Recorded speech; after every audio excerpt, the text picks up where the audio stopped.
Hi, I'm Eva Mezo, a minister at First United Church in Waterloo. In the Gospel of Mark, the scripture reading has Jesus describing what it's going to be like, the signs that will be taking place when the Son of Man is to return, descending from the sky on a cloud. The sky will darken, the stars will be falling, the moon will also not be reflecting light. And then he uses an example of a fig tree, that as the fig tree is greening up and ready, showing that it's ready to bear fruit, those are the kinds of signs that people will see that Jesus is returning. But these aren't really explicit signs, and really nobody knows when this will be happening. But the key point is that the people should be busy at work so that when the Son of Man returns, he finds them busy at work creating God's kingdom. In reading the scripture, we could ask the questions, what is the work? And the question, how? How is it unfolding? How are the signs of the imminence of God's return presenting themselves? Certainly in Jesus' time, people would have been waiting for a Messiah to arrive and put everything right, to overcome the rule of the Romans and to give them some freedom in how they live out their faith. And of course, the how would have been through some violence or definitely through organized protest. During this Advent time, when we ask the question, what are we doing and how are things unfolding, certainly the pressures from the world would be lots of shopping, lots of busyness, lots of food preparation, organizing, coordinating, very little time for reflection, very little time to have space in our days to reflect about the true what and how in our lives. I found this article, and the title of the article is "I Saw the Sign," so it sort of grabbed my attention because today's scripture is all about signs and reading the signs and knowing what they mean. And the person who wrote it, Eddie Robinson, is a First Nations person, and he's writing about how in his youth he had such a rough start. He'd lived with his mom at one point, his dad, his grandparents. He had gone to jail a few times. And so by the time he was 15, he was returned back to his grandparents, and they were insisting that he be confirmed.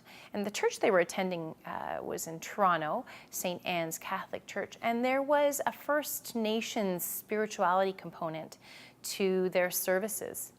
And the priest there insisted that if he is to be confirmed, that he must participate in a vision quest. And so I will read to you and let you hear his words as he describes what happened to him. On the night of my vision quest, I set up my tent at Dreamer's Rock, a sacred place on Manitoulin Island. I was skeptical. I just thought I'd be abandoned outside, bored, hungry, and alone. To my shock, I had a vision that night. It was an old man standing beyond my tent. He looked like he was beckoning me. I didn't recognize him, but I believe he was a manifestation of First Nations culture, my culture, which was waiting for me to embrace it. Over the next few years, I dove into my Indigenous heritage. I read about Crazy Horse, Tecumseh, and Sitting Bull. I joined a drum circle that met regularly at the Native Canadian Centre. I learned about oppression and how these rituals provided camaraderie and kinship. By the time I was 18, I was entirely estranged from my family.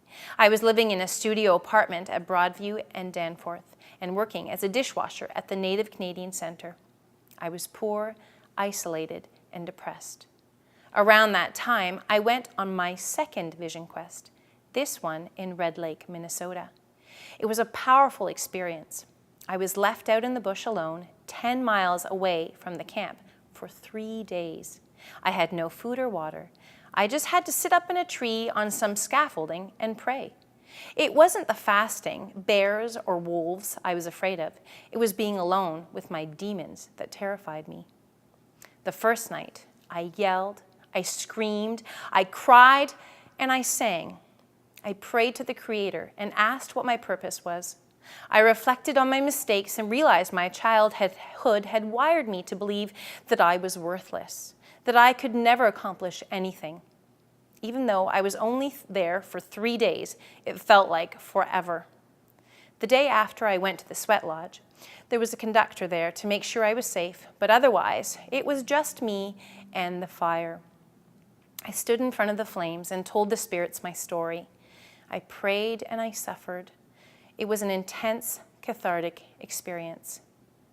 That vision quest saved my life. When I returned from it, I found a new sense of belonging in the Indigenous culture I had discovered. I became an active member of the community, serving as the Vice President of the National Aboriginal Youth Council until I was 25. I also started singing and performing at powwows and Native ceremonies in Ontario and across Canada. And I continue to do vision quests every spring and fall. My life is richer than I ever imagined. 10 years ago, I met my wife, Erica. Today, we have 3 children. Our son is 5 and our twins are 1.5. Last year, I was the head dancer at a powwow up in Sudbury, and the dance group and I officially invited my son to join us during the ceremonies. It's one of the greatest joys of my life that my children will have unfettered access to something I spent years searching for. The what of our lives, that journey that takes us through a lifetime that is shaped by our experiences, our losses, our joys. And it's very, very particular to each and every one of us. Of course, the what of our lives contains all the fruits of the Spirit: love, compassion, joy, patience. But how it unfolds, how it manifests itself, is particular to each and every one of us. And it takes time. It takes time and it takes attention. But the scripture story today describes a people who are busy at work. And it is that what of work that they are doing. The how part invites us to be present, invites us to see what is happening in the here and now. It's a relationship with how God is already present.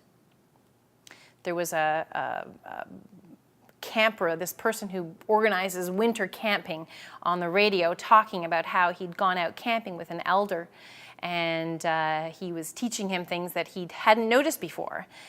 And they arrived at their campsite, and of course he realizes they don't have any food with them. And so when he sees this rabbit, he thinks, there's dinner, I'm going to catch him. And of course he didn't catch him. And the elder very patiently tells him, first we need to make some tea. Dinner can wait. That rabbit is not ready to sacrifice its life for our dinner yet. It will be coming back around.